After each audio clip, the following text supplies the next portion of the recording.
Number 20. Approximate number of cell phone subscribers can be modeled by this equation. X is the number of years since January 1980.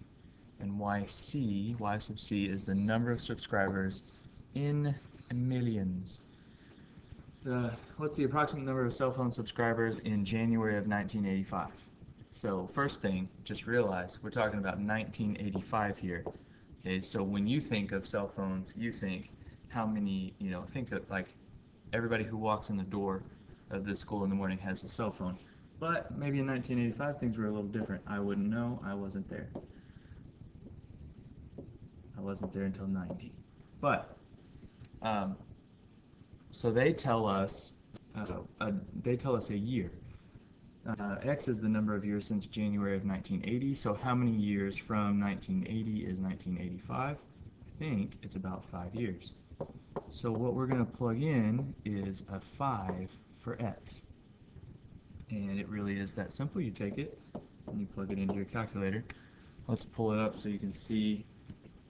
If you hit second and ln, remember ln, the base is e, and that's why we have e to the x right above ln, and the base of log is 10, which is why that little 10 to the x is right above log.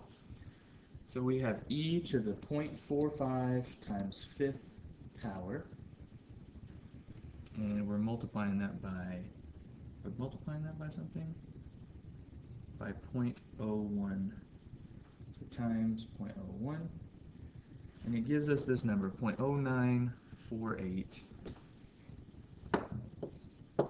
0.0948.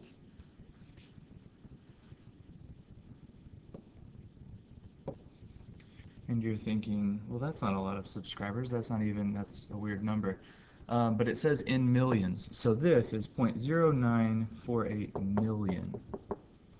So let's just rewrite that as a number that makes more sense when we're talking in terms of people. So if that's in millions, we'll take our number and we'll multiply it by 1 million. And so now we have a number that makes a little more sense.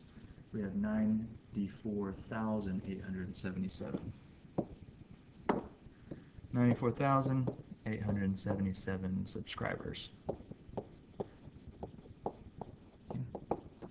So not quite the booming industry that we know today. It's on the move. We know where it ends up. Jump into number 22 and 24. So we're getting back to solving some equations, just using some basic techniques. We can solve all these equations. First problem here. We have 3 different bases. So we know that if we have all the same base, we can combine them. And then eventually we end up just looking at the exponents. So we need to look at our little quarter sheet, our power chart, and see if there's any single base that contains a 9, an 81, and a 243. There would be a way around it if there wasn't that situation, but we do. We have that. So a base 81 is also 3 to the 4th. Base 243 is 3 to the 5th, and 9 is 3 squared. So 3 to the 4th is raised to the negative r, and it's multiplied by 3 to the 5th to the 3r plus 2, and it's equal to 3 squared, also raised to a power of the negative 2r. Sorry, they're cleaning the floors, and if you hear that loud noise at the window, sorry. So when we have powers to powers, we can multiply those powers. So 3 to the 4th raised to the negative r is just 3 to the negative 4r times 3 to the 15r, 5 times 3, plus 5 times 2, which is 10. And that's equal to 3 to the negative 4r. Okay, at this point we can do a couple things. The first thing that you could do is realize that we have a 3 to the negative 4 here and a 3 to the negative 4 here, which means these terms are equal already, and so we're multiplying something that's equal to our final product by something else. So this thing right here must equal 1, which means the power must equal 0. So, long story short, we could just figure that out by observation. We could do something really quick here.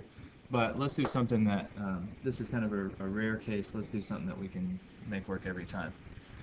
On the left side, we have two of the same bases, base 3, and they're multiplied by each other, which means we can add the exponents. So negative 4r plus 15r is 11r plus 10, and that's equal to 3 to the negative 4r. Now the equality of exponents theorem says that since the bases are the same, set equal to each other, we know that their exponents must be the same. 11r plus 10 must be negative 4r, so 15r has to be negative 10, and so r is negative 2 over 3.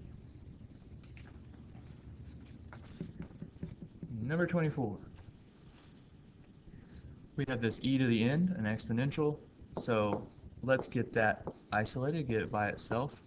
E to the n is 23 over 7. And now we will convert that into a log. It's log base e, and we know that that's the natural log.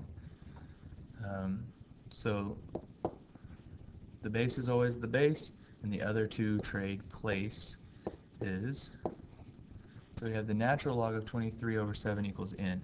Because the answer to our log should be an exponent, the exponent's n, so that's what's on the opposite side of the equal sign. And if we plug that into the calculator, the natural log of 23 over 7 is 1.1896. I did that many decimal places because I would have had to round to 0.19, and I already wrote the 8. Anyways, that's about what n is, and if you wanted to check yourself, you could. Just go to your calculator and you take that number. So we had the natural log of 23 divided by 7. Is that what it was? Yeah. And we can do negative e to the negative 7 e to the